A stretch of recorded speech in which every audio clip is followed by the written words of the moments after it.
प्रातः स्मरणीय अर्चनीय वंदनीय श्रोत्रिय ब्रह्मनिष्ठ पूज्यपाद श्री सद्गुरुदेव भगवान के उनके चरणों में प्रणाम करते हुए राजस्थान के पावन धरा में अवस्थित परम धार्मिक नगर ब्यावर के मध्य परम पवित्र श्री गीता भवन के निष्ठात्र देवता राधा कृष्ण भगवान के चरण सन्निधि में अखिल सृष्टि के कारण स्वरूप कौशल्यानंदवर्धन राजेंद्र सरकार के दिव्याति दिव्य मंगलमय स्वरूप वांग्मय स्वरूप श्रीमद् रामचरितमानस ग्रंथराज का पावन आश्रय लेकर इस मानव तन को सार्थक करने के लिए और मानव जीवन का सर्वोत्कृष्ट फल प्राप्त करने हेतु संवस्थित समस्त श्रद्धामयी मातृशक्ति गीता भवन के समस्त न्यासीगण धर्मानुरागी भक्तजन सज्जन बाल गोपाल, आप सबके हृदय रूपी अंतःकरण में विराजमान परब्रह्म परमात्मा को सादर प्रणाम। जय श्री राम। भगवान की परम कृपा से हम लोग इस चातुर्मासिक अनुष्ठान के क्रम में आज परम पवित्र एकादशी तिथि के पावन उपलक्ष्य में भगवान की कथा श्रवण कर रहे हैं। ये एकादशी तिथि परमात्मा को परम प्रिय है। क्यों प्रिय है? क्योंकि इस एकादशी तिथि में मैंने कई बार निवेदन किया कि एकादश जो इंद्रियां हैं, जो इंद्रियों का जो राजा कहे अथवा सब इंद्रियों को अपने अनुसार चलाने वाला मन होता है, उस मन को वश में करके परमात्मा की ओर लगाने का दिव्य उत्सव कहे या तिथि कहे या संयोग कहे या अवसर कहे, एकादशी। इस एकादशी तिथि को अन्न में कहते सारे पाप आ जाते हैं, इसलिए अन्न का ग्रहण नहीं करना चाहिए। इसलिए अन्न का परित्याग करके जितना हो सके उतना कम, जितना जीवन चल सके उतना अपना फलाहार इत्यादि ग्रहण करें। और अधिक से अधिक तात्पर्य यह नहीं है कि आप भोजन छोड़ दें, भोजन कम खाएं। व्रत का अर्थ क्या है? हम लोगों ने व्रत का अर्थ ले लिया कि महाराज भोजन करना नहीं है, भूखे रहना इत्यादि। व्रत का तात्पर्य क्या है? उपवास कहते हैं। उप अर्थात समीप, वास, निवास करना। किसके समीप? तो भगवतः समीपे निवासः इति उपवास, अर्थात परमात्मा के निकट जाना। और परमात्मा के निकट कैसे जाओगे? भूखे रह करके तो जा नहीं सकते, भूखे रह करके तो यहीं मर जाओगे, तो निकट कैसे जाओगे? तो परमात्मा के निकट जाना अर्थात सदकर्म जितना अधिक हो सके, सदविचार, सद्भाव और वाणी के माध्यम से हम कभी भी किसी भी व्यक्ति के प्रति कटु शब्द न करें, किसी की निंदा न करें, किसी के प्रति मन से द्वेष भाव न रखें, ईर्ष्या भाव न रखें, क्रोध न करें। ये सब पर नियंत्रण करना ही व्रत है। इनका व्रत करना चाहिए। क्रोध का व्रत कर लो, ईर्ष्या का व्रत कर लो, द्वेष का व्रत कर लो। किसी व्यक्ति की निंदा करते हो तो उसका व्रत कर लो कि आज निंदा नहीं करूँगा। लेकिन यह व्रत क्या होगा? सार्थक होगा, आपके जीवन में आध्यात्मिक उन्नति प्रदान करेगा और यही परमात्मा के निकट ले जाएगा। और जितना अधिक हो सके उतना अधिक क्या करना चाहिए? नाम जप करना चाहिए। तो परम पवित्र एकादशी की आपको शुभकामनाएं। आप परम पवित्र भाव से एकादशी व्रत का अनुष्ठान करें। इसी क्रम में हम लोग भगवान की दिव्य कथा का रसास्वादन कर रहे थे। हम लोगों ने कल श्रवण किया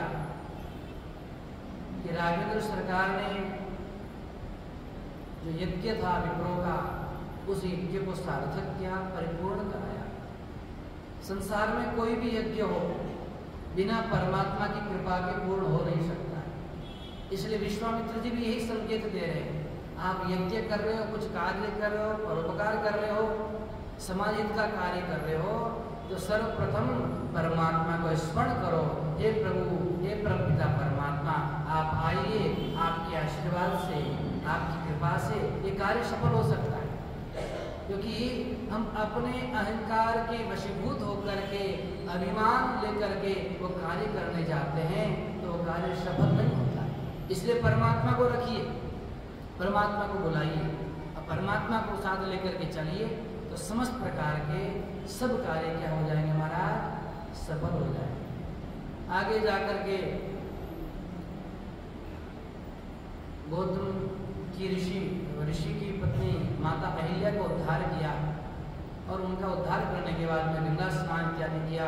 वहाँ जाकर के गादी तनय ने, विश्वामित्र जी ने किस प्रकार गंगा माता इस पृथ्वी पर अवतरित हुई, उसका संपूर्ण वृत्तांत, संपूर्ण कथा भगवान रामचंद्र सरकार को श्रवण कराई।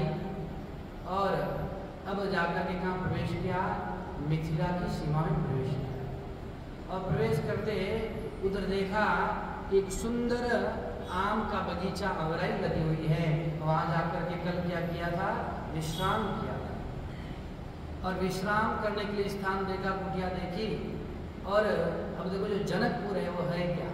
कल भी मैंने निवेदन किया कि अयोध्या मस्तकम, अयोध्यापुरी मस्तकम, अयोध्यापुरी क्या है? मस्तक है परमात्मा का, लेकिन उस मस्तक पर तिलक न हो तो क्या होता है?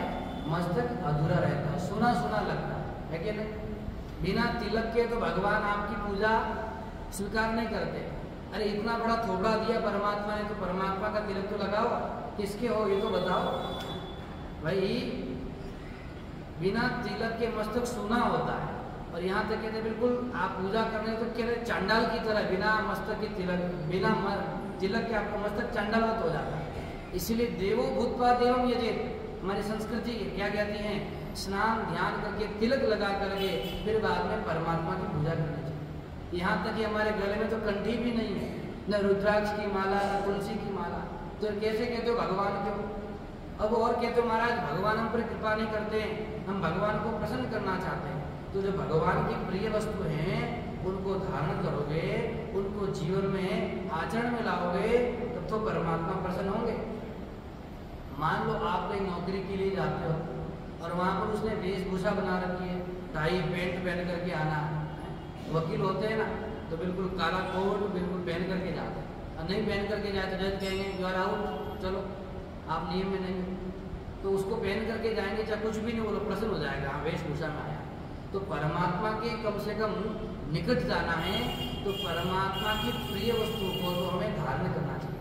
प्रत्येक जीव को अपने गले में रुद्राक्ष धारण करना चाहिए, तुलसी की कंठी धारण करनी चाहिए, जिससे ये होगा कि परमात्मा का जीव है कि नहीं? अरे भाई देखो, माँ देवी का विवाह होता है, स्त्री का विवाह होता है, तो विवाह होने के पश्चात क्या होता है? सिंदूर धारण करती है, तो ये लगता है कि कम से कम आपका विवाह हो चुका है ना, आप विवाहित है। उसी प्रकार आप भी किसके हैं? आप किसके हैं? आप अपने परमात्मा का तिलक नहीं लगाएंगे तो किसके हैं ये तो बताने के लिए थोड़ा कठिन हो जाए। तो कबीरदास जी कहते हैं महाराज कि मैं स्वयं क्या हूँ? ठाकुर जी का कुत्ता हूँ। देखो दो प्रकार के कुत्ते होते हैं, एक पालतू कुत्ता और एक फालतू कुत्ता होते हैं। तो फालतू को घूमते रहते हैं इधर उधर, कोई भी जाकर के महाराज उसको पिटाई कर लेता है, उसको बचाने के लिए कोई नहीं आता। लेकिन जो पालतू होता है उसके गले में एक पट्टा होता है कि नहीं होता है, और वो जिस व्यक्ति का पाला हुआ है वो व्यक्ति संभालता है, और कोई भी दूसरा व्यक्ति आकर के उसको मार नहीं सकता। यदि मारेगा तो वो जो उसका पालक है वो क्या करेगा? रक्षा करेगा, उसका पालन करेगा। इसीलिए कबीर जी कहते हैं मैं भी कुत्ता हूँ, मैं पालतू कुत्ता हूँ, ऐरा गैरा कुत्ता नहीं, कोई भी आके मार के चला जाए। किसका? बोले कबीर कुत्ता राम का। अच्छा किसके कुत्ते? बोले राम जी का कुत्ता हूँ। तो आपका नाम होगा? बोले हाँ नाम है, मोतिया मेरा नाम। अच्छा कुत्ता होता है तो उसके गले में क्या होता है? पट्टा भी होता है। तो आपके गले में है तो कहा गले में कंठी राम की, जित खींचे तित जा। कबीरदास जी अपने आप को कह रहे मैं परमात्मा का पालतू कुत्ता हूँ, इसलिए कम से कम मेरा कोई तो पालक है, मेरा कोई तो रक्षक है, किसी के तो अधीन हूँ। अरे कोई तो मेरा मालिक है। तो आपका मालिक नहीं होगा तो कोई भी आकर के आपको, इसलिए अपने आप को भी परमात्मा का सेवक बना लेना चाहिए। जब भी आओ पूजा के बाद भी लोग तिलक करते हैं, पता नहीं कौन विधि सिखा गया कि पूजा के बाद तिलक करो। अरे पूजा करने आते तो घर से तिलक लगा के आओ, बिना तिलक के तो मस्तक सुना अच्छा नहीं लगता है। तो पहले तिलक लगाओ, त्रिपुर लगाओ, जिस परंपरा से आप दीक्षित हो उस परंपरा का तिलक लगाओ। तिलक लगाने के बाद में कंठी तो हमेशा पहननी ही चाहिए महाराज, रुद्राक्ष पहनो, तुलसी पहनो। अब लोग डरते हैं महाराज कि तुलसी पहने तो क्या क्या नियम का पालन करना पड़ेगा, रुद्राक्ष पहने तो क्या क्या नियम का पालन करना पड़ेगा। नियम यही है कि अभक्ष्य पदार्थों का सेवन मत करो। जो अभक्ष्य पदार्थ हैं, जो भक्षण करने योग्य नहीं है, अथवा जिन पदार्थों का भगवान को भोग नहीं लगता है, ऐसे पदार्थों को खा करके अपना जीवन क्यों बिगाड़ रहे हो? ऐसे पेय पदार्थ क्यों पी रहे हो जो स्वयं अपने आप को परमात्मा का कहने से जो है शर्म लगती है? इसलिए अपने जीवन को पवित्र बनाओ, सुंदर बनाओ, सरल बनाओ। तो ये जो जनकपुर धाम है ये क्या है? अति पावन जनकपुर धाम, धरणी कोटि कोहे। अति पावन जनकपुर धाम, धरणी कोटि कोहे। ये जनकपुर धाम क्या है? धरणी का है, टीका है। इसलिए जनकपुर को तिलक का है तो साक्षात ठाकुर जी का है, यहाँ पर धारण करते हैं मस्तक के ऊपर जनकपुर। क्योंकि लोग कहेंगे महाराज अयोध्या तो मस्तक हो गया, लेकिन माता जगतजननी जानकी जी का जो जनकपुर ये क्या कहलाएगा? तो कहा ये साक्षात तिलक है। बड़ी परम पवित्र भाव से जनकपुर की महिमा कही और उस महिमा का वर्णन किया संतों ने, खूब महिमा किया। तो महाराज उस बगीचे में रुके ठाकुर जी, मिथिला के उस परम पवित्र सीमा में आ गए और अनेक और भी राजा रुके हुए थे, टेंट लगे हुए थे सबके, क्योंकि स्वयंवर रच रहा था तो बहुत राजा आए हुए थे। अब जैसे ही वहाँ रुके, सेवा का कर्तव्य क्या है? ठाकुर जी रुके और रुकने के बाद में देखा कल प्रातःकाल में पूजा होगी अथवा सायंकाल में पूजा होगी, तो जाकर के देख करके आए हम कि कहाँ बगीचा है, फूल कहाँ है, तुलसी जी कहाँ है, इन सब की व्यवस्था करनी चाहिए कि नहीं करनी चाहिए? क्योंकि गुरुदेव की पूजा के लिए पत्रम पुष्पम फलम तोयम इन सब की आवश्यकता है। तो सद शिष्य का लक्षण यही है कि गुरुदेव के कहने के पहले ही सारी व्यवस्था कर दी जाए, ताकि गुरुदेव को कहने की आवश्यकता न पड़े। तो ठाकुर जी कहाँ गए महाराज? ठाकुर जी गए तुलसी का बगिया देखने। तुलसी कहाँ मिलेगी?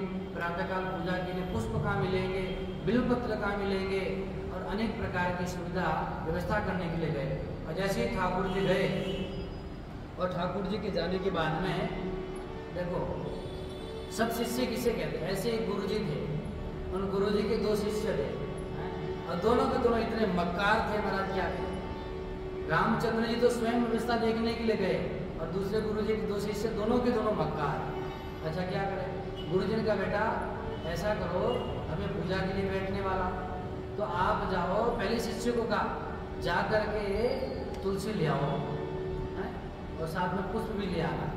अच्छा, तो इतना मक्कार शिष्य है। अब गुरुजी ने कहा है तो मुझे उठ के जाना पड़ेगा, बाहर लेके आना पड़ेगा। तो गुरुजी से कहने लगा, गुरुजी मैं तुलसी तो ले आता, लेकिन मैं पहचानता नहीं हूँ तुलसी होती कैसी है, मुझे पता नहीं है कैसी दिखती है। मैं ले आता गुरुजी, लेकिन मुझे जानकारी नहीं है। अभी कुछ और लेके आ गया तो गुरुजी ने कहा ठीक है देखो बेटा कोई बात नहीं। दूसरे को कहा, अच्छा दूसरा सुन रहा था, तो उसने पहले वाले ने बहाना बना लिया, अब मेरी बारी मेरे को भेजेंगे। उसने पहले ही जो है बहाना सोच लिया। हाँ गुरुजी का शिष्य बेटा ऐसा करो, ये तो जानता नहीं है, पर आप जाकर के क्या ले आओ, तुलसी ले आओ, मुझे पूजा करनी है, तुलसी दल ले आओ, मंजर ले आओ, कुछ पुष्प ले आओ। हाँ गुरुजी, अच्छा तुलसी वही है ना गुरुजी, केले के पत्ते की जैसी होती है बिल्कुल, है ना, बड़े बड़े केले के पत्ते जैसी होती है तुलसी, वही है ना गुरुदेव? गुरुदेव का बेटा वो तो नहीं है। बोला गुरुजी वही होती है। नहीं अच्छा तू नहीं जानता, मैं तो ऐसे ही जानता हूँ गुरुदेव। अच्छा तो तुम दोनों नहीं जानते? नहीं गुरुदेव हमें जानकारी नहीं है, जानकारी होती तो हम ले आते। गुरुजी का अच्छा बेटा तुम चेले हो तो हम गुरु हैं। गुरुजी का अच्छा ऐसी बात है, ऐसी बड़ा तखत था बढ़िया से है सुंदर, और उस तखत पर गुरुदेव महाराज विराजमान थे। और गुरुदेव की थोड़ी अवस्था हो गई थी तो चल नहीं पाते थे, लेकिन हष्ट पुष्ट थे, वजन बढ़िया था 80-90 किलो का। गुरुजी का बेटा इधर आओ, आज मैं तुम्हें बताता हूँ तुलसी कैसी होती है। तो ऐसा करो, ये बढ़िया तखत है, इस पर गुरुजी बैठ गए, उठा के ले जाओ। और सामने बगिया थी, गार्डन था 2 किलोमीटर का पूरा, उसमें घेरा बना हुआ था और बीच में सारे पुष्प है, तुलसी दल है, मंजरी सब लगे हुए थे। गुरुजी का बेटा यहाँ से उठा करके ले जाओ।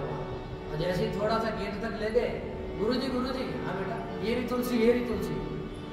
बेटा ये तुलसी नहीं है, तुम जानते नहीं हो ना, तो ये तुलसी नहीं है। गुरुजी यही तुलसी नहीं, आगे ले चलो, आगे घुमाओ, मैं फिर देखूंगा। फिर आगे 1 किलोमीटर गए, गुरुजी यहाँ तुलसी नहीं। फिर पूरे 2 किलोमीटर उस गार्डन के राउंड लगा दिया एक। गुरुजी अब तो तुलसी मिल गई, उसी स्थान पर वापस आ गए। गुरुजी यही तुलसी है, मुझे आ गया। नहीं बेटा तुम नहीं जानते हो ना, तुम्हें थोड़ी पता तुलसी कैसी होती है, मैं बताऊंगा कैसी होती है। 1 राउंड और ऐसे करते करते 3 राउंड लगा दिया हमारा। तो कितना हो गया? 6 किलोमीटर हो गया। अब गुरुजी हमारे हाथ पैर टूट रहे हैं, आप हमें बता दो, हमें भी पता है कि यही तुलसी। गुरुजी नहीं बेटा तुम्हें नहीं पता। गुरुजी अब कृपा करो, अब चला नहीं जा रहा। अच्छा बेटा तो पता चल गया कौन सी तुलसी है? हाँ गुरुदेव यही तुलसी है। गुरुजी ने कहा हाँ बेटा तुलसी। तो गुरुजी आपने इतना क्यों घुमाया? क्योंकि बेटा इसलिए घुमाया कि तुमको हमेशा के लिए याद रहे। अच्छा बताओ बोलोगे तो नहीं?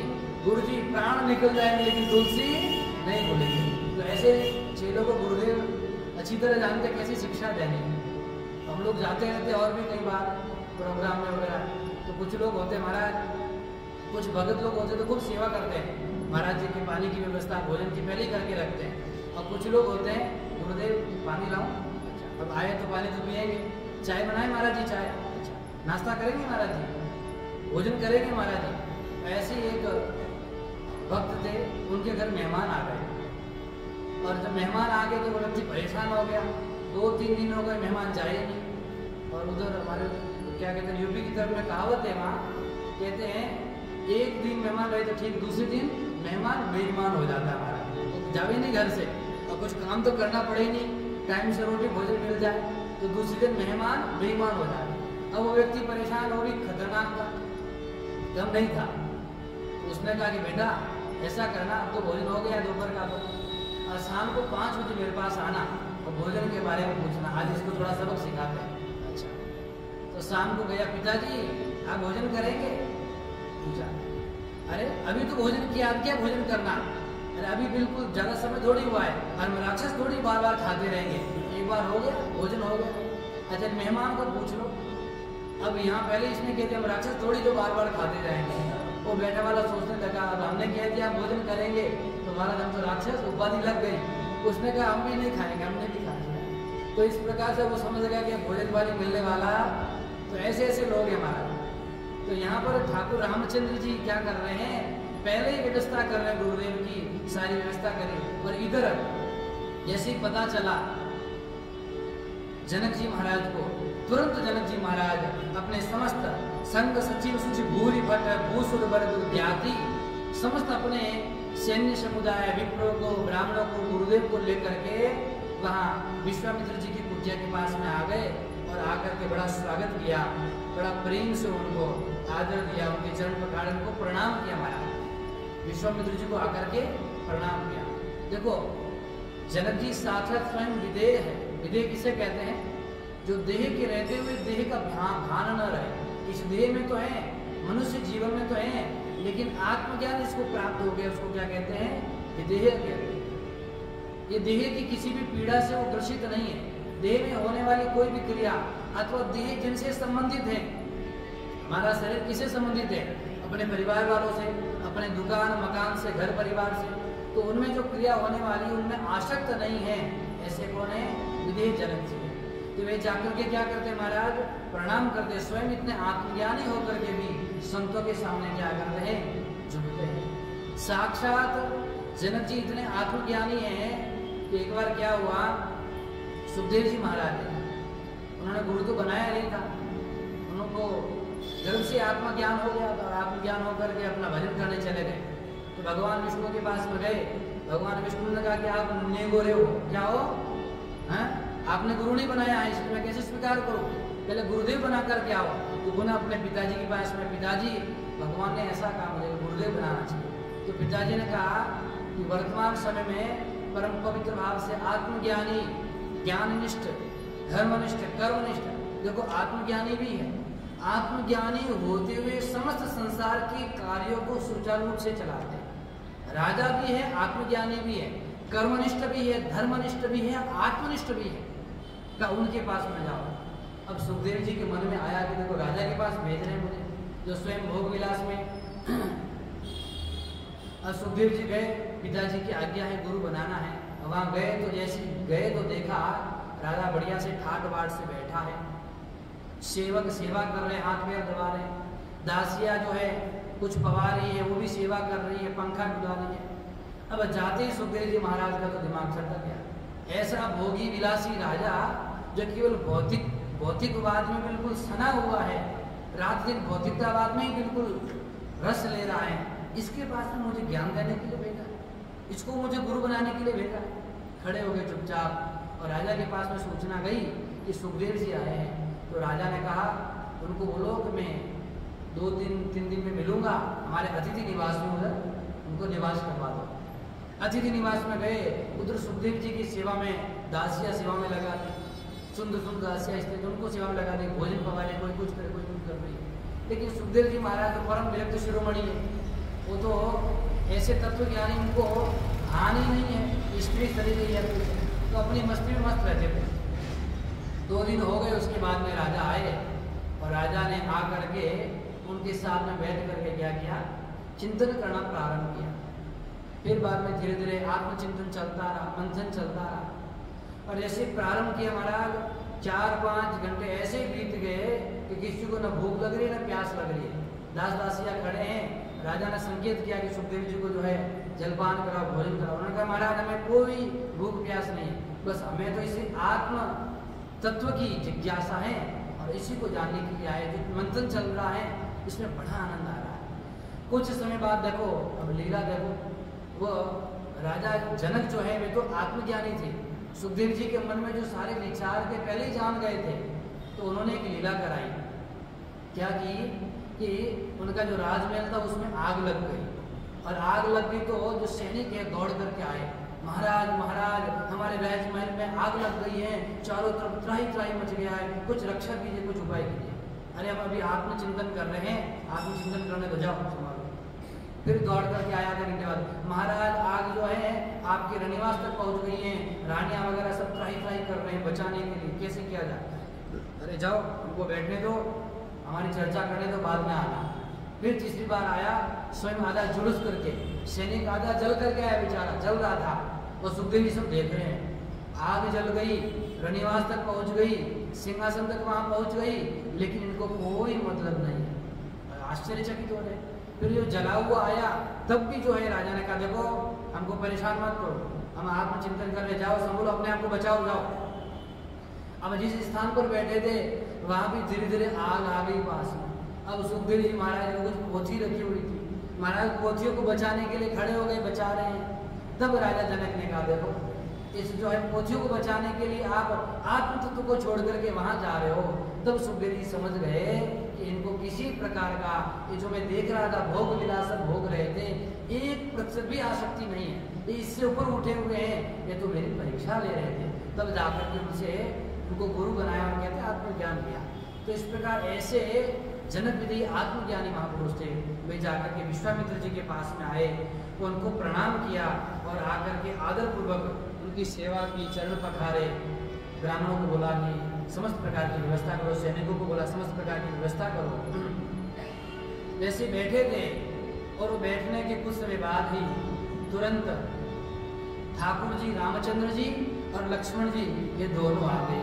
तेरे अवसर आए दो भाई, जय सिया राम जय जय सिया राम, दय रहे देखन फुलवाई, जय सिया राम जय जय सिया राम, श्याम गौर मृदु पयस किशोरा, लोचन सुखद विश्वचित चोरा, जय सिया राम जय जय सिया राम, जय सिया राम जय जय सिया राम। ऐसे श्याम सुंदर और गौर वर्ण के दोनों राम लक्ष्मण जी सरकार आए और आकर के उठे सकल, जब रघुपति आए, जैसे राघवेंद्र सरकार आए, जितने राजा थे सैनिक विप्र ब्राह्मण सब उठे और विश्वामित्र जी ने राघवेंद्र सरकार को अपने निकट बैठाया। और जैसे निकट बैठाया तो महाराज अब जनक विजय जो स्वयं आत्मज्ञानी है, ब्रह्मानंद में रमण करने वाले हैं, उन्होंने देखा और देखते उनकी दृष्टि वही स्थिर हो गई। अब उनकी जो दृष्टि है वहां पर स्थिर हो गई, तो हटे ही नहीं। कैसे? मूर्ति मधुर मनोहर देखी, भयउ विदेहु विदेहु विशेषी, मूर्ति मनोहर। ऐसी मधुर मूर्ति, मनोहर मूर्ति, मन को हरण करने वाली, चित्त चोर तो है ही ठाकुर जी, मन चोर तो है ही है। कृष्ण जी माखन चोर है, चित्त चोर है, और राघवेंद्र सरकार क्या है? चित्त चोर है, मन चोर है, मोहित करने वाले। स्वयं परब्रह्म परमात्मा जब साकार रूप लेकर के सामने आ जाए तो कोई बच नहीं सकता। ऐसा स्वरूप, ऐसा माधुर्य सौंदर्य देखा ठाकुर जी का कि जब विश्वामित्र जी ने देखा था तो अपना देह बिसर गए थे, भूल गए थे। उसी प्रकार जनक जी भी जो सदैव ब्रह्मानंद में मग्न रहने वाले, निर्गुण निराकार तत्व का चिंतन करने वाले हैं, तो साकार स्वरूप को देखा तो देखते ही रह गए, वो अपने आप को भूल गए। विदेहु विशेषी, जो स्वयं विदेह है वो विदेह विशेषी हो, विशेष हो गया था। एक तो निर्गुण ब्रह्म का चिंतन करने वाले और विदेह विशेष हो जाना अर्थात भक्ति प्रेम के वशीभूत हो जाना, प्रेम प्राप्त करना उस परमात्मा को देख करके। ऐसे अपने आप को प्रेम मगन मनु जान विभु कर विवेक धरि धीर बोले मुनि पद नाय शिरो गद गद गिरा। मन को प्रेम में मग्न जाता देखकर जनक जी ने विश्वामित्र जी का आश्रय लिया। ये विश्वामित्र जी कौन है?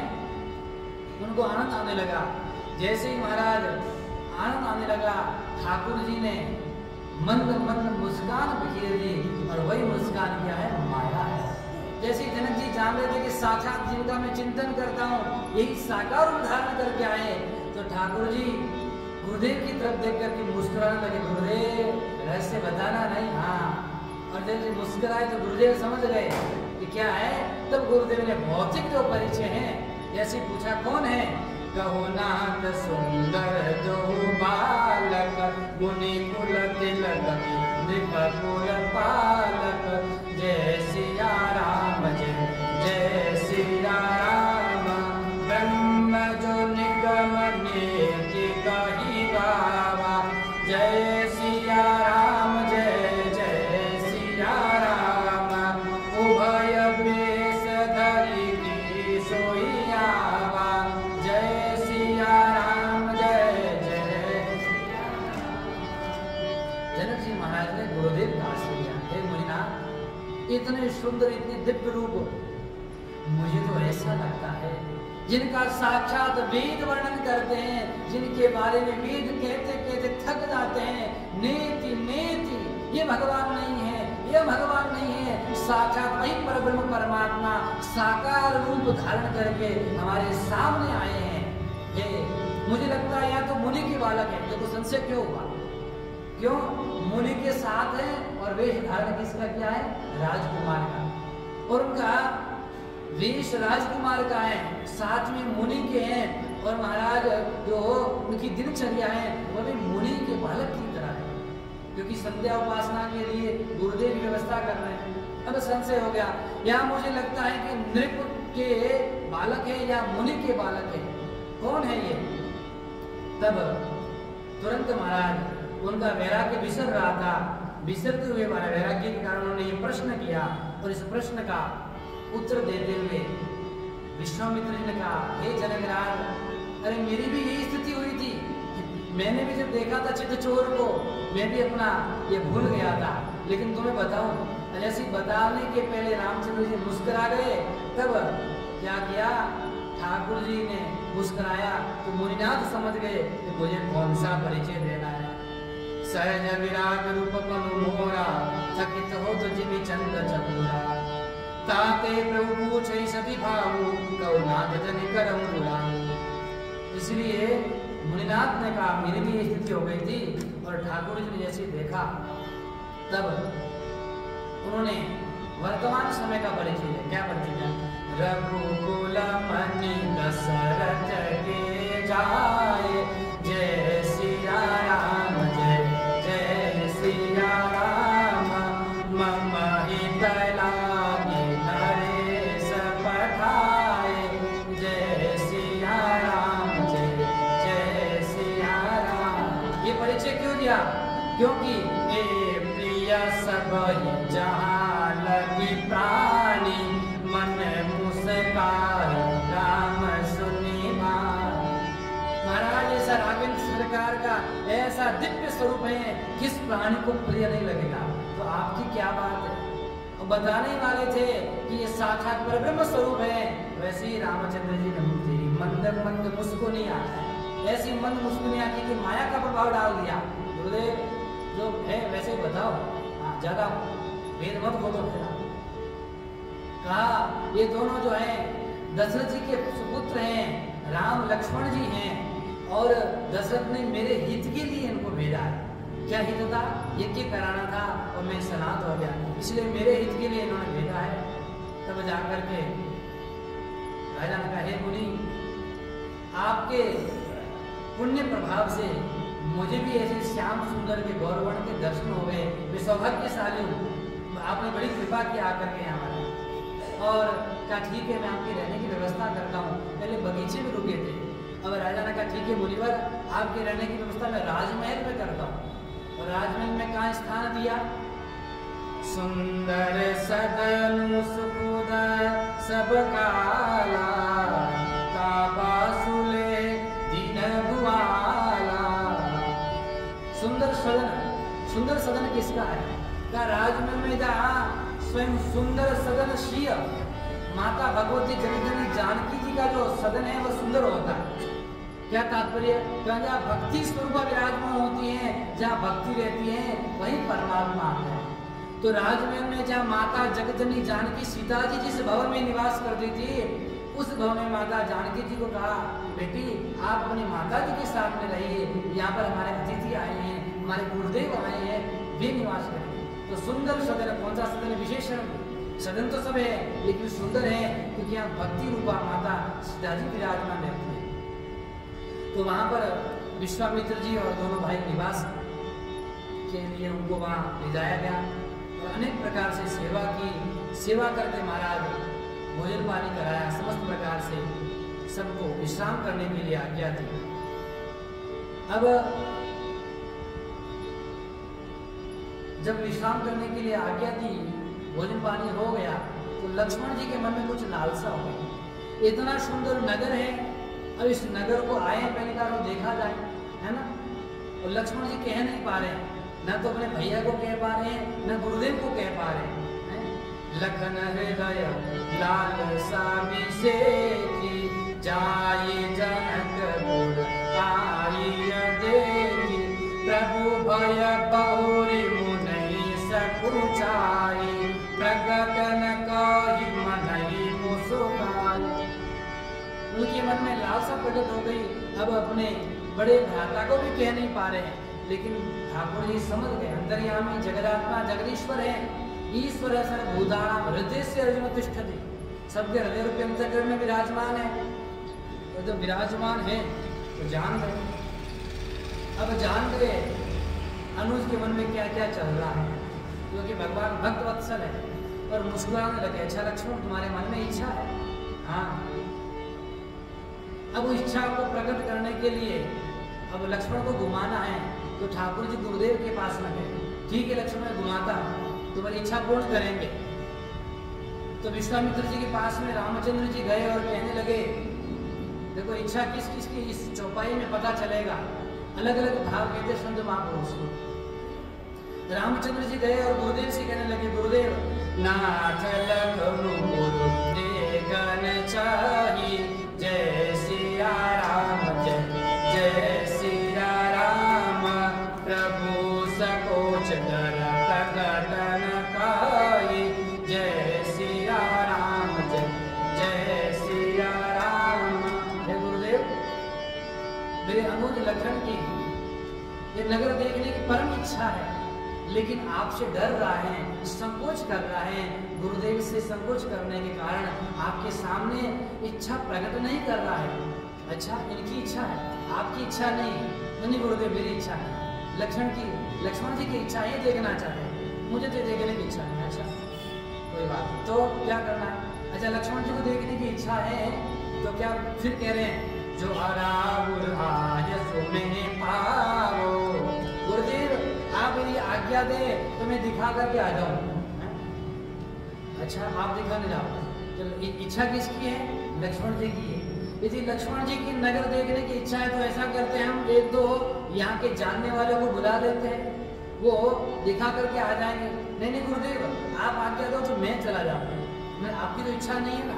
हाँ मेरी तो इच्छा नहीं गुरुदेव, लेकिन आप भी जाना चाह, मैं इसलिए जाना चाह रहा हूँ, जो राहुरा यसु में पावो, नगर देख तुरंत ले आवो। गुरुदेव आप यदि आज्ञा देंगे तो मैं लक्ष्मण जी को लेकर के जाता। अच्छा आप लेकर के जाओ। हाँ बोले तो आप जानते हो, आपने नगर देखा पहले? मैंने तो नहीं देखा। तो आप कैसे दिखाओगे भाई? इस व्यावरण में पहली बार आऊँ और मैं आपको कहने के लिए किसी मेरे साथ में आया कोई व्यक्ति है उसको लेकर के कहूँ आप लोगों को मैं इनको नगर दिखा के आता हूँ, तो आप लोग महाराज जानते हो भटक गए। तो रामचंद्र जी ने तो पहले आए न जानते हैं, तो गुरुदेव के आप जानते हो ना? मैं जानता तो नहीं। तो कौन दिखाएगा? बोले दिखाएंगे तो वो जो आप साथ में किसी को भेजोगे। अच्छा तो इनको अकेले को जाने दो। नहीं गुरुदेव, ये अकेले जाएंगे तो बालक है और बालक का मन कहीं रम गया तो वहीं छूट जाएंगे। तो अच्छा आप क्या करोगे? आप यदि आज्ञा देते हो तो मैं साथ में जाऊंगा और इनको नगर दिखा करके जल्दी तुरंत वापस लेकर के आ जाऊंगा हमारा, क्योंकि बालक का मन रम गया तो समय से नहीं आएंगे, और समय से नहीं आएंगे तो आपकी सेवा नहीं होगी, हमारी संध्या इत्यादि बंधन नहीं होगा, सारा समय व्यवस्थित हो जाएगा। ये ठाकुर जी कह रहे हैं। एक भाव तो ये हो गया। दूसरा भाव क्या है? मिथिला के जो संत महापुरुष वे कहते हैं वास्तविक रूप में नगर देखने की इच्छा लक्ष्मण जी की नहीं है, इच्छा तो किसकी है? रामचंद्र जी की। इसलिए इसका अर्थ क्या करेंगे? नाथ लखन को देखना चाहिए। नाथ अर्थात रामचंद्र जी ये नगर देखना चाहते हैं। अच्छा तो गुरुदेव से नहीं कह रहे हैं, क्यों?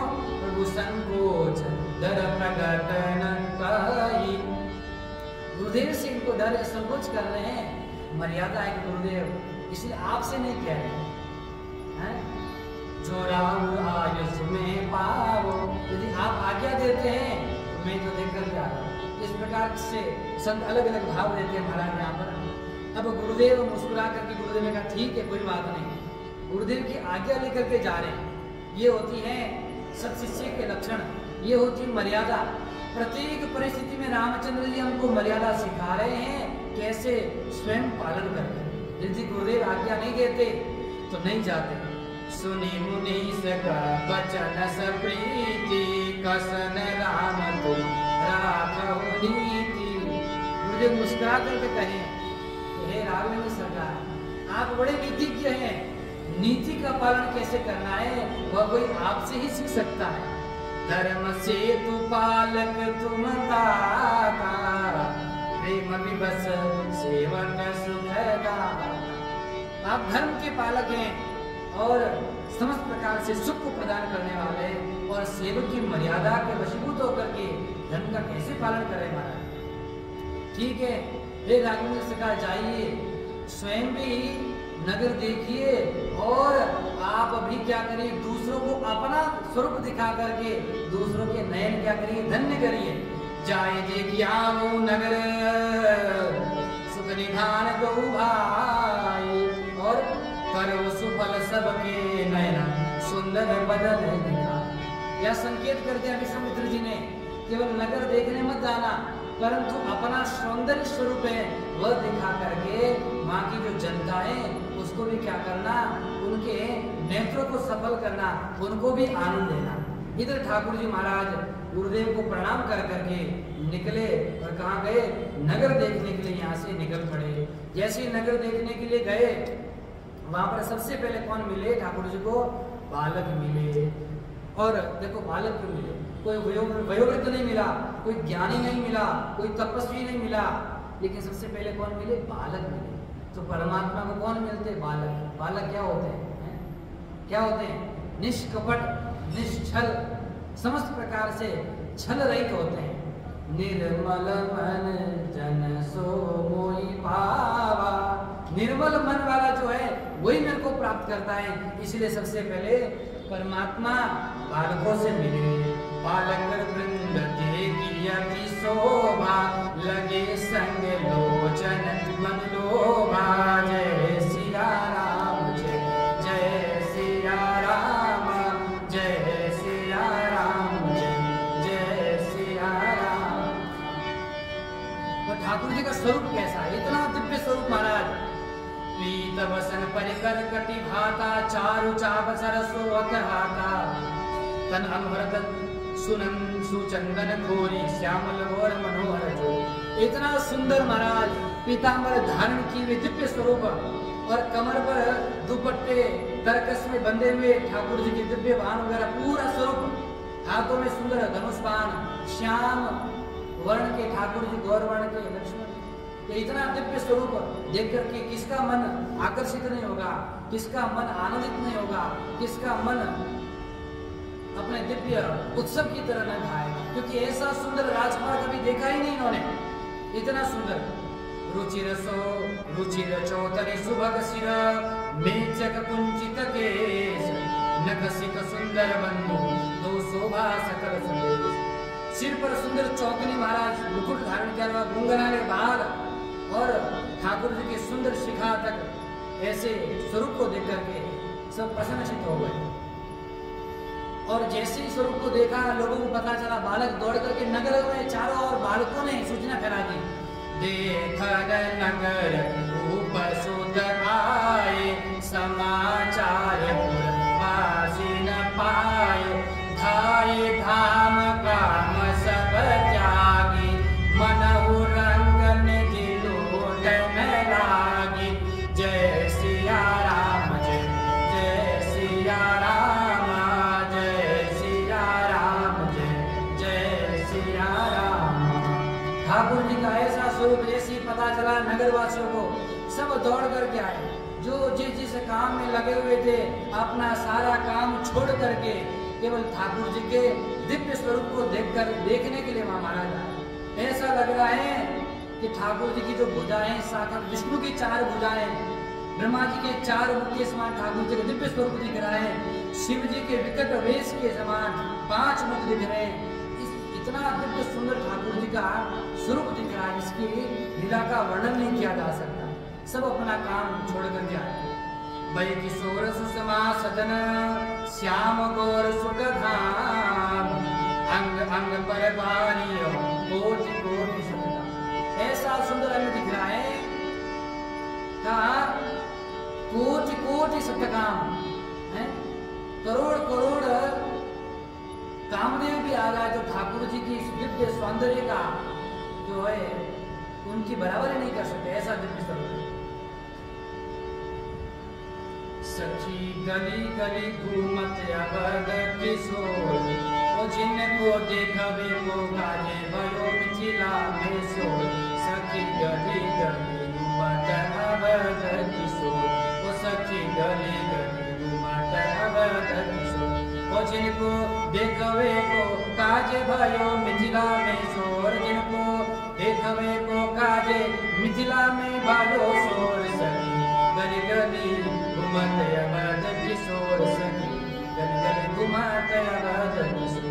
गली गली में अवध किशोर घूम रहे हैं, सारे मिथिला में शोर मच गया। 2 राजकुमार आए हैं, 2 राजकुमार आए महाराज। और सखिया ठाकुर जी को अपने और दिखाना चाहती है। ठाकुर जी क्या है, बिल्कुल शांत स्वरूप रूप से घूम रहे हैं, किसी की और नहीं देख रहे हैं।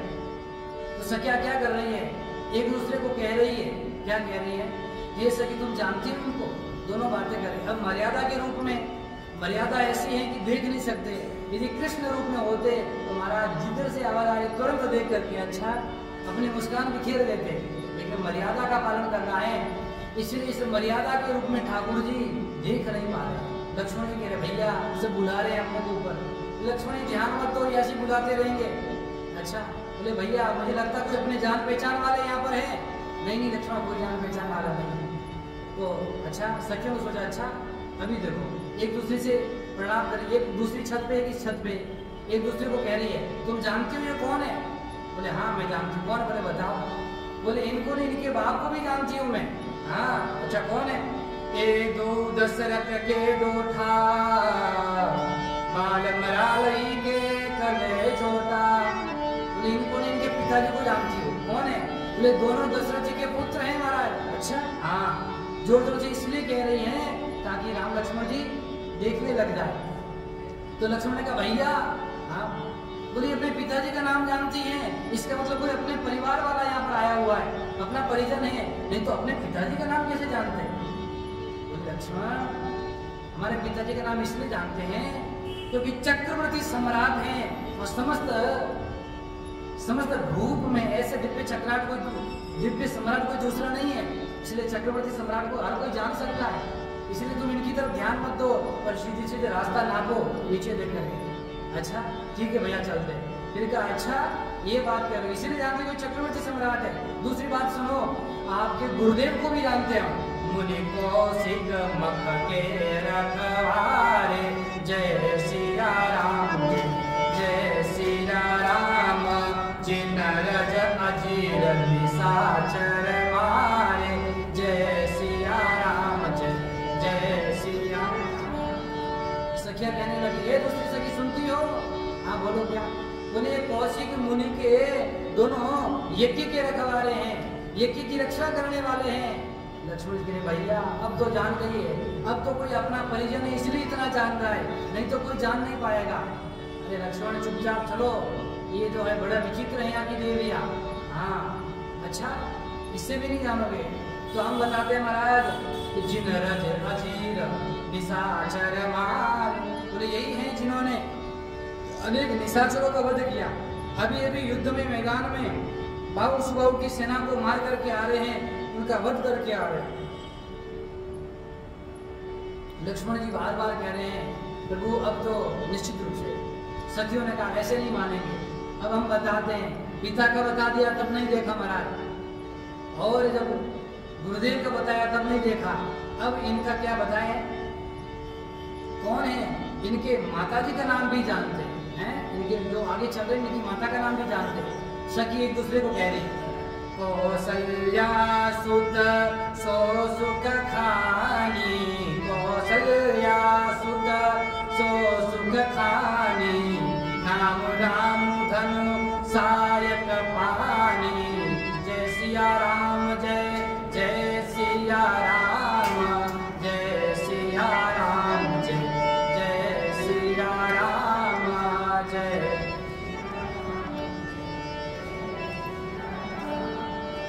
इनके माता जी को भी जानती हूँ, ये कौशल्या के सुख हैं, समस्त प्रकार के सुखों को प्रदान करने वाले हैं।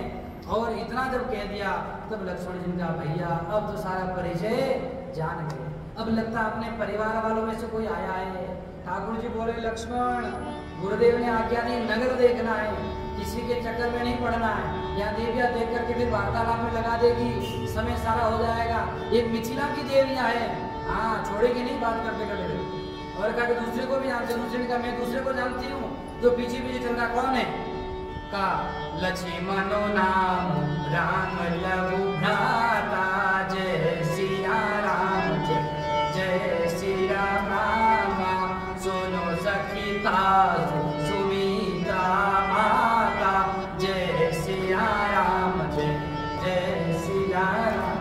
हे सखी वो पीछे चल रहे हैं ना, आगे वाले को आप जानती हो? हाँ बोले पीछे वाले को मैं जानती हूँ, अभी नाम बताती हूँ। इनका ने इनके माता का भी नाम जानती हूँ, कौन है?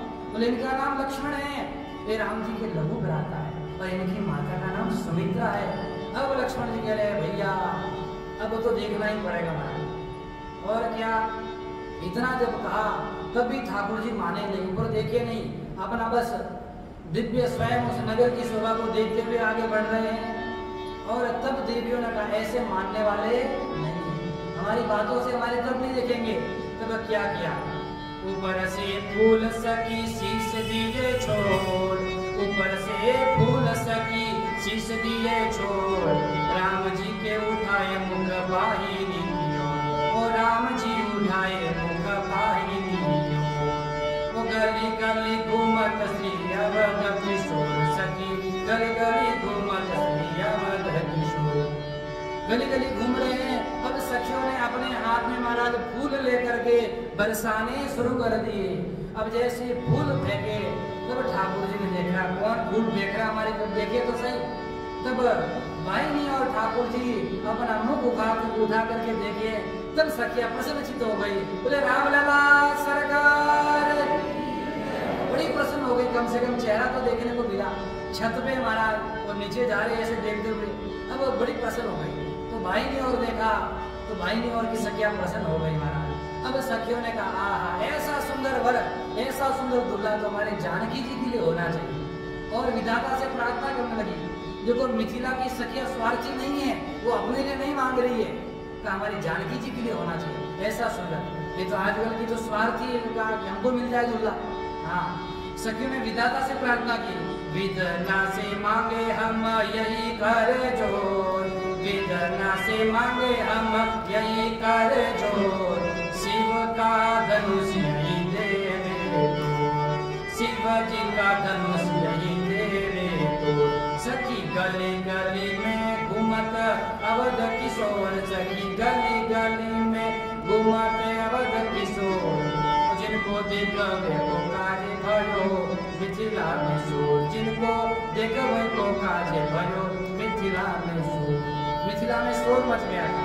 अब सब विधाता से प्रार्थना कर रही है, विधाता यदि आप हमारी प्रार्थना सुनते हो, आप यदि हमारी वंदना को सुनते हो, हमारे मन के मनोरथ को सुनते हो, तो एक ही प्रार्थना है। क्या प्रार्थना है? कि यही शिव धनुष को तोड़े और हमारी सखी सीता जी से नाता जोड़े।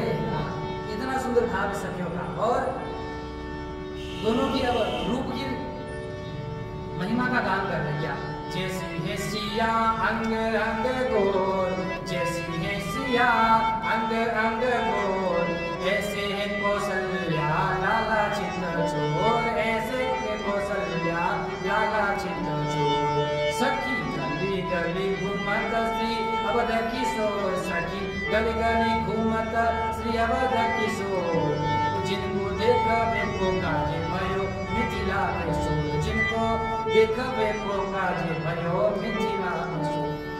सीता जी के रूप की महिमा का वर्णन कर रही है कि जिस प्रकार से हमारी दिव्य माता जगदनी जानकी जी गौर वर्ण की है, और उसी ही क्या है श्याम वर्ण के कौशल्या के लाला है। और आते जाते रहे ससुराल में किशोर, आते जाते रहे ससुराल में किशोर, देख देख सुफल होगा जीवन हमारा, वो देख देख सुफल होगा जीवन हमारा। जब विवाह हो जाएगा, अब इनका स्वार्थ छिपा है। जब विवाह हो जाएगा तब क्या होगा? ये ठाकुर जी आते जाते रहेंगे, और आते जाते रहेंगे महाराज, तो इनकी दिव्य सौंदर्य लीला का हम दर्शन करते रहेंगे, आनंद आता रहेगा, हमारा जीवन सफल हो जाएगा, बार बार आएंगे ससुराल में। इस प्रकार ठाकुर जी ने महाराज सबके मन को चुरा लिया, इसलिए चित्तचोर है ठाकुर जी। जहाँ गए तो थे नगर देखने के लिए, लोग आए थे ठाकुर जी को लूटने के लिए, लेकिन भगवान ने सबको लूट लिया। क्या शान चाल अलबेली है,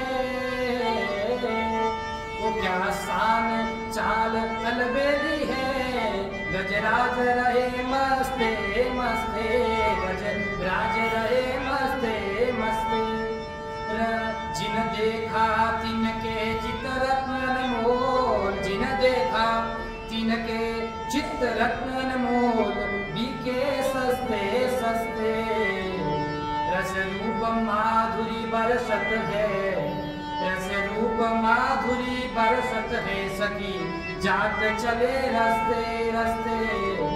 ठाकुर जी जैसे जैसे चल रहे हैं, ऐसा रस का माधुर्य बरस रहा है ठाकुर जी के चलते हुए। और जिस प्रकार से महाराज हमारे गांव में शहर में गजराज आ जाए तो कैसे मस्ती से डोलता हुआ चलता है अपनी मस्ती में, ऐसे ठाकुर जी के सिंह के समान बिल्कुल कंधे और गज के समान चाल है, अत्यंत माधुरी रस बिखेर रहे चल रहे हैं। रस रूप माधुरी बरसत है, सखी जात चले रस्ते रस्ते, और राम लला नृपनंदन दिल लूट लिया हंसते हंसते, और राम लला नृपनंदन दिल लूट लिया हंसते हंसते। ऐसे ठाकुर जी ने सबका दिल लूट लिया महाराज, सबको आनंदित कर दिया, सब प्रसन्नचित हो गए। अब ठाकुर जी ने समय जाना क्या महाराज, कहा अब समय हो गया है, चलो। और उधर सारी सखियां हर्ष करके प्रसन्नचित होकर के सही सुमन सुमुखी सुलोचनी वृंद, जाहि जहाज बंधु को तहाँ तहाँ बड़े महान। सखियों ने जो जो अपने आप में क्या थे महाराज, सुमन थे, पुष्प थे, सारे पुष्पों को ठाकुर जी के ऊपर बरसाया, और बरसा करके जिसने ठाकुर जी के रूप को देखा वह आनंद में नहीं परमानंद में डूब गया महाराज। बोले राम लला सरकार तो यहाँ विशेष बात देखिए, सुमन है, सुमन किसको कहते हैं? पुष्प को कहते हैं। तो एक तो इसका अर्थ है कि पुष्प बरसाए, और दूसरा अर्थ है सबका मन, सुष्ट जो मन है, ठाकुर जी ने सबका मन चुरा लिया। सब अपने अपने मन को प्रेम से ठाकुर जी को समर्पित कर रहे हैं। और जो भगवान को मन दे देगा महाराज, तो बता उसका क्या होगा? उसका हृदय, उसका मन, उसका हृदय पुलकित हो जाएगा। इसलिए सज्जनों, मन संसार में नहीं, परमात्मा को समर्पित कर दो तो आपके जीवन में आनंद ही आनंद हो जाएगा। सदैव आप प्रसन्न चित्त रहेंगे, आनंदित रहेंगे। इस प्रकार ठाकुर जी ने सबको आनंद दिया। उस आनंद के पश्चात अब ठाकुर जी ने जाना महाराज, क्या जाना कि अब समय हो गया है। क्या हो गया? अब समय हो गया, बहुत समय हो गया। अब डर रहे ठाकुर जी, कौन डर रहे? जिसकी भ्रकुटी से महाराज सारे संसार का विलास होता है। भ्रकुटी अर्थात भगवान थोड़ी सी भ्रकुटी हिला दे तो संसार में भूकंप आ जाता है। वे ठाकुर जी क्या है? भगति हेतु सोई दीन दयाला, जय सिया राम, जय सिया राम, चितवत चक्रित धनुष मुख साला, जय सिया राम, जय सिया राम, कौतुक देखी चले गुरु पाही, जय सिया राम, जय जय सिया राम, जाने विलंबु त्रास मन माही, जय सिया राम, जय। ठाकुर जी ने अब सोचा विलंब हो जाएगा, और दीन दयाला भक्त के वशीभूत होकर के परमात्मा कैसी कैसी लीला करते हैं। जासु त्रास डर कहूँ डर होई, अरे जिसके डर से साक्षात काल डर जाता है महाराज, वे परमात्मा अपने गुरुदेव से डर रहे हैं। क्यों डर रहे हैं? क्योंकि गुरुदेव में क्या है? विश्वामित्र जी क्या है?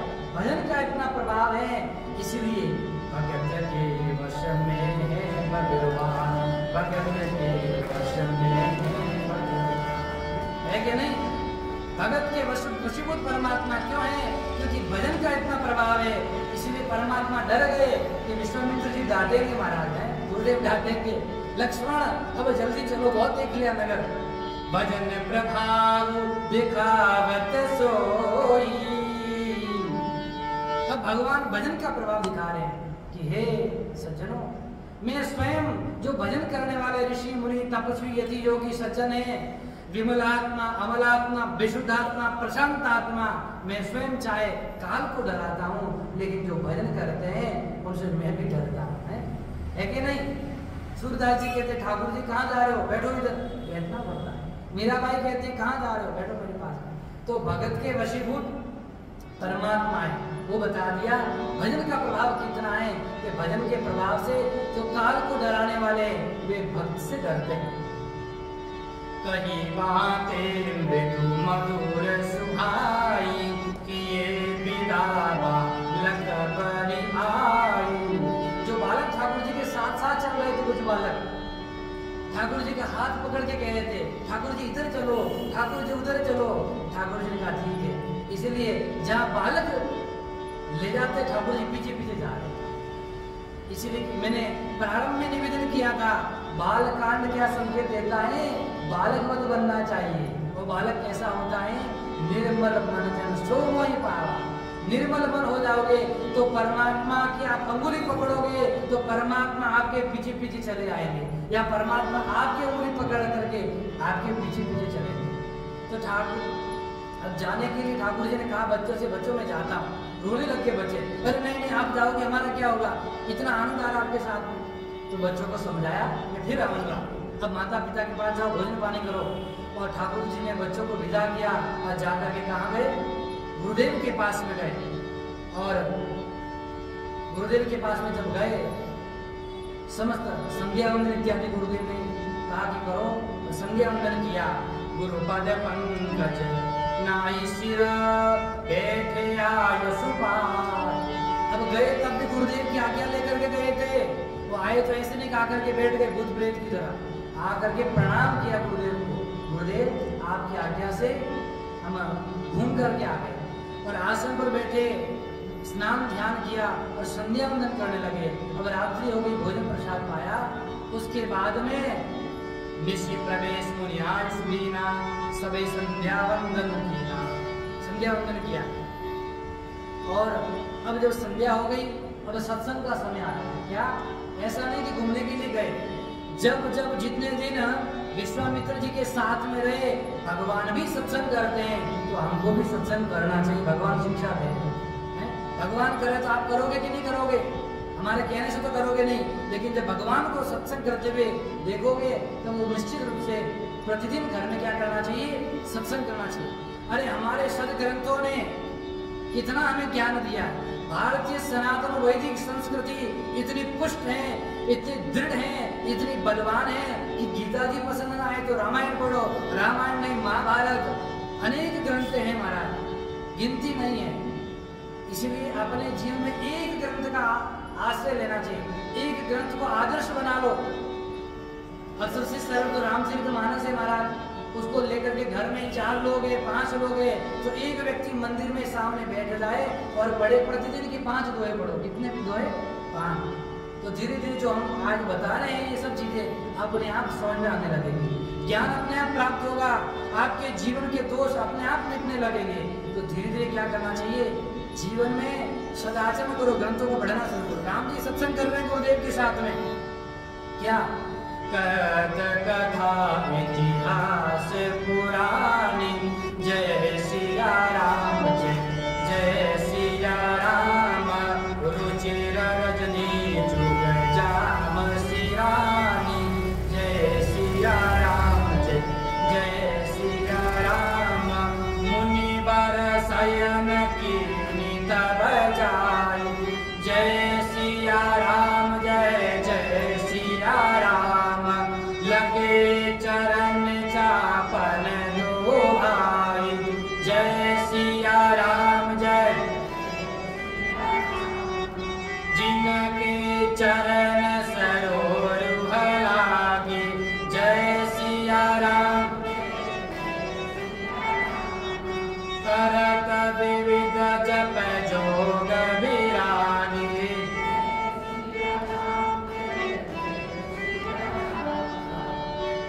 अब विश्वामित्र जी महाराज अनेक प्रकार की कथा इतिहास वेद पुराण सबका सत्संग कर रहे हैं श्री ठाकुर जी के साथ में।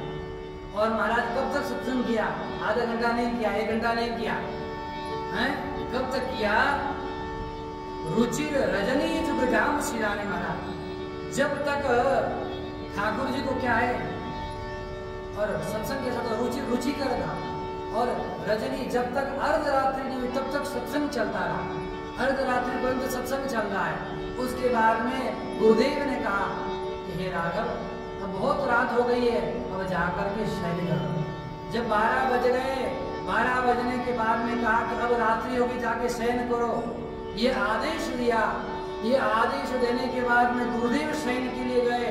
तो देखो सत्शिष्य का लक्षण क्या है, सेवक कैसे होने चाहिए, शिष्य कैसे होने चाहिए। सत्संग के बाद उठ करके भाग नहीं गए, गुरुदेव जब शयन के लिए गए तो चरण सेवा करने लगे। अर्धरात्रि के बाद महाराज मुनिवर शयन की तब बजाई, लगे चरण चापन दो भाई। दोनों भाइयों ने गुरुदेव की चरण सेवा प्रारंभ कर दिया। और चरण सेवा कौन कर रहे हैं? जिनके चरण को देखने के लिए हैं, जिनके चरणों की एक झलक देखने के लिए जप तप व्रत करने वाले ऋषि मुनि यति योगी महाराज अनंत जन्म जन्म उन्हें जतन कराई, जन्म जन्म पर्यंत जत्न करते रहते हैं। वे स्वयं ठाकुर जी गुरुदेव विश्वामित्र जी की चरण सेवा कर रहे हैं। इसलिए सेवा कैसी होनी चाहिए, ये राघवेंद्र सरकार से सीखना चाहिए। दोनों सेवा कर रहे हैं। अब गुरुदेव ने कहा हे राघव, अब जाके शयन करो। कितनी बार कहा? 1 बार 2 बार नहीं, बार बार मुनि अत्यादीनी, जय सिया राम जय जय सिया राम, रघुबर जाय शयन तब कीनी, जय सिया राम जय जय सिया राम, चापत चरण चरण लखन लाए। जय सिया राम जय जय। सभय सप्रेम परम सुच पाए। जय। जब गुरुदेव ने एक बार कहा राघव जाओ, लेकिन बार बार सेवा कर रहे हैं, तो गुरुदेव के बार बार कहने के बाद भी सेवा कर रहे हैं, ये क्या है? कोई कहेगा जब गुरुदेव ने आज्ञा दी तो पालन क्यों नहीं किया महाराज? क्या मर्यादा का उल्लंघन किया? नहीं। जहाँ सेवा का प्रसंग आए तो गुरुदेव यद्यपि संकोच वश कहेंगे कि हो गया तो सेवा हो गया, वहाँ बार बार सेवा करनी चाहिए। तो बार बार कहने के बाद में तब जाकर के रघुवीर राघवेंद्र सरकार क्या है शयन के लिए। अब जब राघवेंद्र सरकार शयन के लिए गए महाराज, तो लक्ष्मण जी महाराज क्या कर रहे हैं? लक्ष्मण जी राघवेंद्र सरकार की चरण सेवा करने लगे। देखो वहां से थके नहीं है, पहले कथा सुनी, कथा सुनते सुनते 12 बज गई। 12 बजने के बाद राम जी शयन के लिए आए, तो राम जी की चरण सेवा कर रहे हैं। चापत चरण लखन उड़ लाए हैं, और किस प्रकार से सभय सप्रेम परम सच पाए। अब देखो यहाँ का सब है, डरते हुए चरण क्यों दबा रहे महाराज? लक्ष्मण जी चरण सेवा तो कर रहे हैं, डरते हुए क्यों कर रहे हैं? डरते हुए इसलिए कर रहे हैं कि अब राघवेंद्र सरकार का विवाह होने वाला है महाराज, और जो सेवा मुझे मिल रही है संपूर्ण प्रकार से ये सेवा जो है माता जी को मिल जाएगी, मेरे हाथ की सेवा चली जाएगी, इसलिए सब है डरते हुए और प्रेम से सब प्रेम चरण दबा रहे। तब राघवेंद्र सरकार ने कहा पुनि पुनि प्रभु का सोवता का। जय सिया राम जय सिया राम। कोड़े धरे उर पद जल जाता।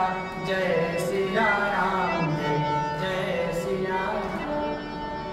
जब राघवेंद्र सरकार ने बार बार कहा हे लक्ष्मण हे तात, अब जाकर के आप भी शयन करो, तुम लक्ष्मण जी सोए नहीं पौड़े, नहीं तो लिखते ये भी सोए। लक्ष्मण जी महाराज सोए नहीं, ठाकुर जी की चरणों के पास में जाकर के पौड़ गए। अब पौड़ने देते हैं, कल बताएंगे कौन कितना सोया, कौन कब उठा, पहले कौन कौन उठा है, देरी से कौन सोया और पहले कौन उठा। आज थोड़ा विश्राम करने दे, आज नगर घूम करके आए, कल सुबह उठाएंगे। बोले सियावर रामचंद्र भगवान, काशी विश्वनाथ भगवान, श्री कृष्णचंद्र भगवान, जगतजननी जगदम्बे माते, अनंत बलवंत श्री हनुमान जी महाराज की जय, श्री महर्षि वाल्मीकि जी महाराज की, कलि पावन अवतार गोस्वामी श्री तुलसीदास जी महाराज की, श्री सद्गुरुदेव भगवान की, सत्य सनातन धर्म की, धर्म की अधर्म का प्राणियों में विश्व का, गौ माता की, गौ हत्या। ओम नमः